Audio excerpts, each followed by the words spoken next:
नमस्कार, स्वागत है आप सभी का सीएनबीसी आवाज पर। आप देख रहे हैं खिलाड़ी नंबर 1 फ्राइडे का सत्र और इस हफ्ते हमारे 3 जानकार जो मैदान में थे उनमें से एक बनेगा खिलाड़ी नंबर 1। लेकिन पहले मार्केट का हाल देख लेते हैं। मार्केट एक और सत्र जहां पर हमने देखा है कुछ कंसोलिडेशन फेज में दिखाई दे रहा है 18,614 के आसपास इस समय। तो डे लो से हम ज्यादा दूर वैसे है नहीं। ऊपरी लेवल्स पर 18,700 के आसपास लगातार अटक रहा है बाजार।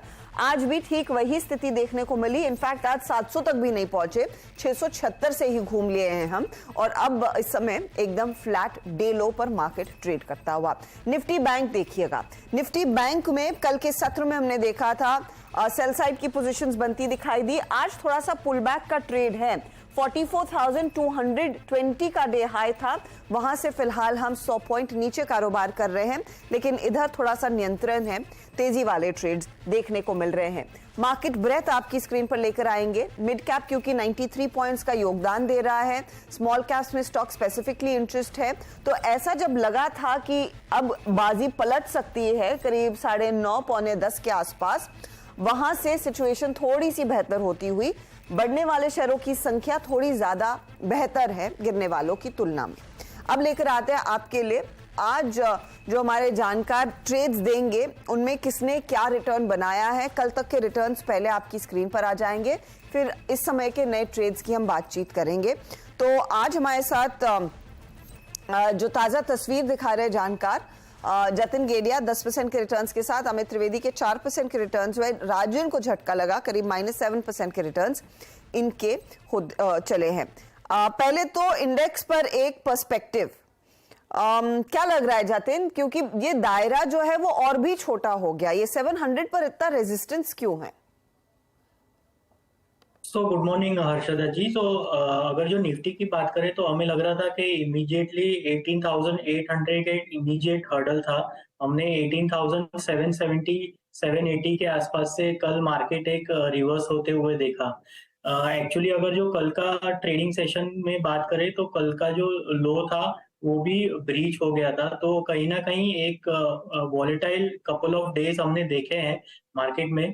तो एक कंसोलिडेशन का फेज हो सकता है, लेकिन अभी भी अप ट्रेंड जो है वो इंटैक्ट है। जब तक नीचे में 18,550 18,500 के लेवल्स जब तक ब्रीच नहीं होते तब तक हमें ये जो पुल बैक है वो as a buying opportunity consider करनी चाहिए। ऊपर में हमें ऐसा लग रहा है कि 18,800 18,889 का जो प्रीवियस ऑल टाइम हाई है वो आना चाहिए। इसके लिए जब तक 18,500 नहीं टूटता तब तक हम लोग ट्रेंड पॉजिटिव मानकर ही चलेंगे। 18,500 इंटैक्ट है, तब तक ट्रेंड पॉजिटिव है।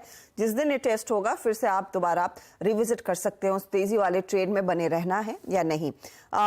अमित, आपकी अप्रोच निफ्टी बैंक पर? निफ्टी बैंक पे अगर देखा जाए तो कंसिस्टेंटली हम देख रहे हैं कि कल भी 44,500 के जो लेवल्स थे वो बैंक निफ्टी निकाल नहीं पाया था। But at the same time down side में अगर देखा जाए तो 44,000 से लेके 43,800 कंसिस्टेंटली एक सपोर्ट मिल रहा है।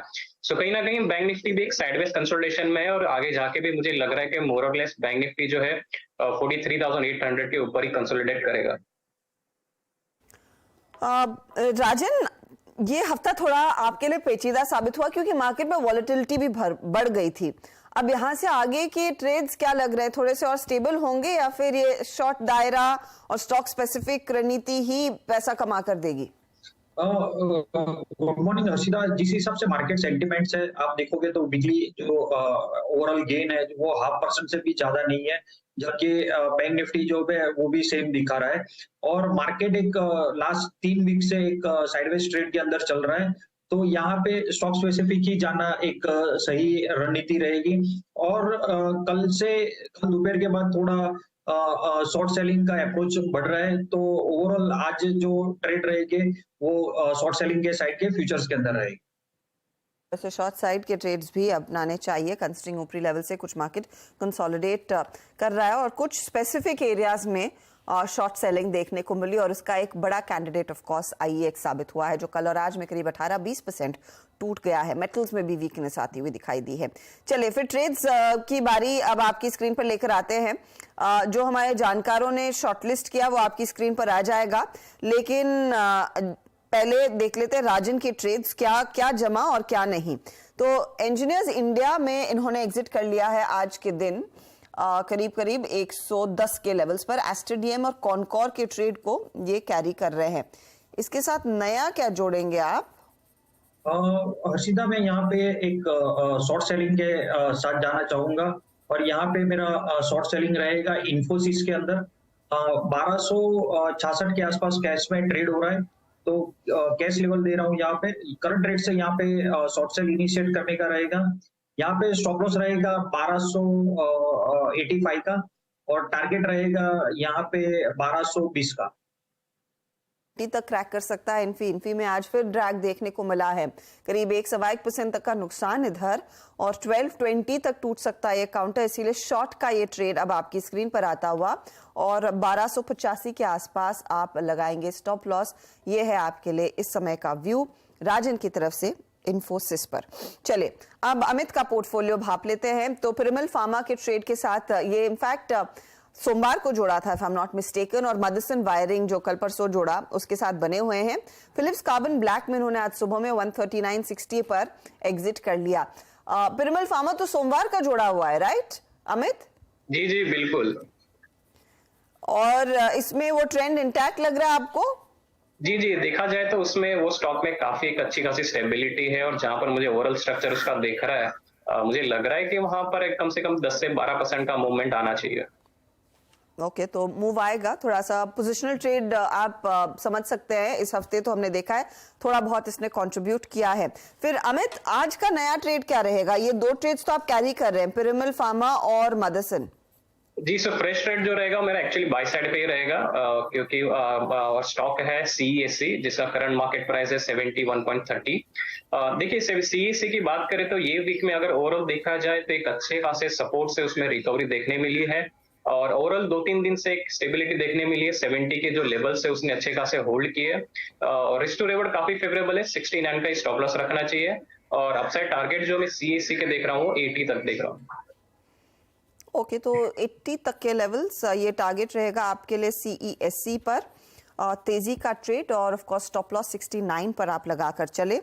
CESC पर एक बाय कॉल आता हुआ। जतिन के पास चलते हैं और जतिन ने जो 10% के रिटर्न्स कमाए हैं उसमें अनफॉर्चुनेटली आज लेटेंट व्यू का स्टॉप लॉस हिट हुआ और सेल का भी स्टॉप लॉस हिट हुआ।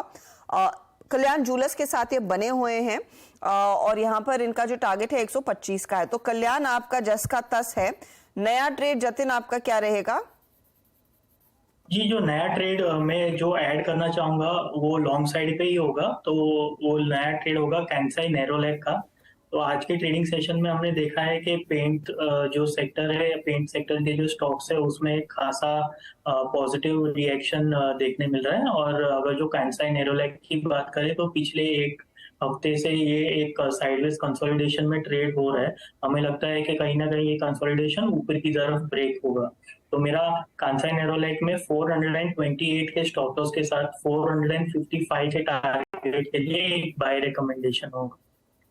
455 का टारगेट और 428 का स्टॉप लॉस। कंसाई नैरोलैक नेarly 1% का इजाफा इस समय स्क्रीन पर दिख रहा है उस स्टॉक में और तेजी यहां पर थोड़ा सा और मोमेंटम पकड़ सकती है। ये फिलहाल है व्यू जतिन का। जतिन, एक और जगह है वैसे खाली, कुछ स्टॉक आइडेंटिफाई किया है या फिर दोपहर में ऐड करेंगे? जी, मैं दोपहर में ऐड करना चाहूंगा। ठीक है, तो दोपहर में एक नया ट्रेड आएगा लेकिन इस समय कंसाई नैरोलैक के साथ ही ये ट्रेड ले जाना पसंद कर रहे हैं। ये है फिलहाल अब तक के ट्रेड्स। एक बार बाजार की चाल स्क्रीन पर रखिएगा और इस समय का जो सबसे बड़ा शॉकर है IEX देख लेते हैं। क्या स्टेबिलिटी आ रही है या फिर प्रेशर लगातार बना हुआ है? क्योंकि इंट्राडे में करीब 10% टूटा था। 127 जो नोवामा का टारगेट था वो अचीव हो गया। अब 123 फ्रेश डे लो पर और अगला पड़ाव जो है वो एटलीस्ट एंटीक के पर्सपेक्टिव से 105 उनका टारगेट था, उन्होंने सेल कॉल दे दिया था। चार्टिकली अमित एक बार IEX देखेंगे क्योंकि कल और आज में जो क्रैक्स आए हैं वैसे भी ये स्टॉक कमजोर था। Year to date nearly 33% correct कर चुका है या एक साल में 33% करेक्ट कर चुका है। कल और आज की दरारें किस ओर ले जा रही है स्टॉक को? जी, बिल्कुल देखा जाए तो एक सडन सेल ऑफ देखने मिला है, वो भी on a comparatively higher volumes. So कहीं न कहीं मुझे लग रहा है कि जो हिसाब से मुझे स्ट्रक्चर बना है इसका, नियर टर्म में ये स्टॉक थोड़ा वोलेटाइल हो सकता है। थोड़ा अगर ट्रेडिंग बाउंस भी आता है तो मुझे लग नहीं रहा है कि ये इवेंचुअली ऊपर में कुछ ज़्यादा सस्टेन करेगा। सो इन शॉर्ट अंडरटोन जो है स्टॉक का थोड़ा नेगेटिव है, और थोड़े डाउनसाइड मुझे लग रहा है 5 से 6% के और बन सकते हैं। और 5 से 6% का डाउनसाइड बनता हुआ दिखाई दे सकता है। आईएक्स में अगर कोई ट्रेड है वो वीकर साइड पर ही बैठ रहा है, तेजी के बारे में बिल्कुल ना सोचे। इस समय सिचुएशन इनके लिए काफी ज्यादा गंभीर है, अनलेस सरकार रिविजिट करे अपने डिसीजन को, जो मार्केट क्लबिंग की बात, मार्केट कपलिंग की जो वो बात इस समय रेकमेंड कर रहे हैं रेगुलेटर्स को। चलिए अब कोटक महिंद्रा बैंक की बात कर लेते हैं, क्योंकि ये एक और स्टॉक जहां पर हमने देखा पिछले 2 ट्रेडिंग सेशंस में दबाव देखने को मिला था और सब सर खुजला रहे थे कि हो क्या रहा है, कोटक में प्रेशर क्यों, जहां पर दूसरे बैंक्स थोड़े से बेहतर दिख रहे थे। आज बिकवाली कम है क्योंकि आज जो खबर थी वो आ चुकी और जो डील होनी थी वो हो गई। अब एग्जैक्टली हुआ क्या है, कैनेडियन पेंशन फंड ने क्यों हिस्सा बेचा और क्या आगे वो और बेचते हुए दिखाई दे सकते हैं? यतिन हमारे साथ है। यतिन, इसका थोड़ा सा ओवरहैंग मेरे ख्याल में मार्केट पार्टिसिपेंट्स को सता रहा था, अब ये डील हो चुकी है। बिल्कुल, आज अगर हम देखें हर्षदा तो लगभग 3.3 करोड़ शेयर्स की बड़ी ब्लॉक डील आपने बीएससी पे होती हुई दिखाई दी और ये कोटक महिंद्रा बैंक में 1855 रुपए के करीब ये डील्स होती हुई दिखाई पड़ी। तो लगभग 6000 करोड़ रुपए के ऊपर का ये सौदा आपको होता हुआ दिखाई पड़ा। सूत्रों की जानकारी के मुताबिक कैनेडियन पेंशन फंड ने यहाँ अपना एक हिस्सा बेचा है। ऑब्वियसली पोस्ट ये ट्रांजैक्शन 3% से थोड़ा ज्यादा हिस्सा अभी भी उनके पास बचा रहेगा। तो ऑब्वियसली आगे जाके हमको ये देखना होगा कि वो किस तरीके से कोटक के शेयर्स बेचते हैं, क्योंकि ग्रेजुअली पिछले काफी दिनों से वो कोटक बैंक में हिस्सेदारी अपनी कम कर रहे थे। इनफैक्ट इंडिया के काफी सारे स्टॉक्स में उन्होंने अपना एक्सपोजर कम किया है।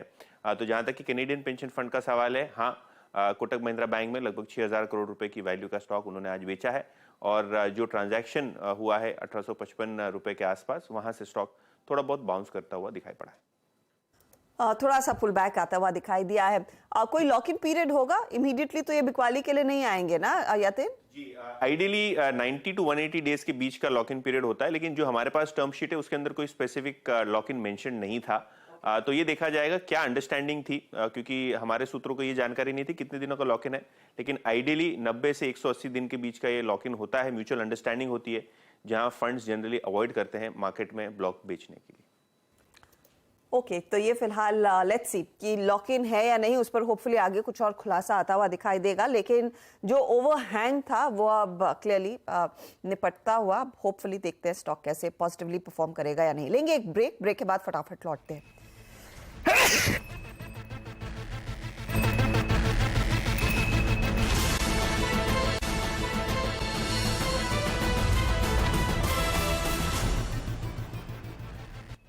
निफ्टी बैंक की चाल थोड़ी सी बेहतर दिख रही है, करीब 150 पॉइंट का इजाफा इस समय दिख रहा है।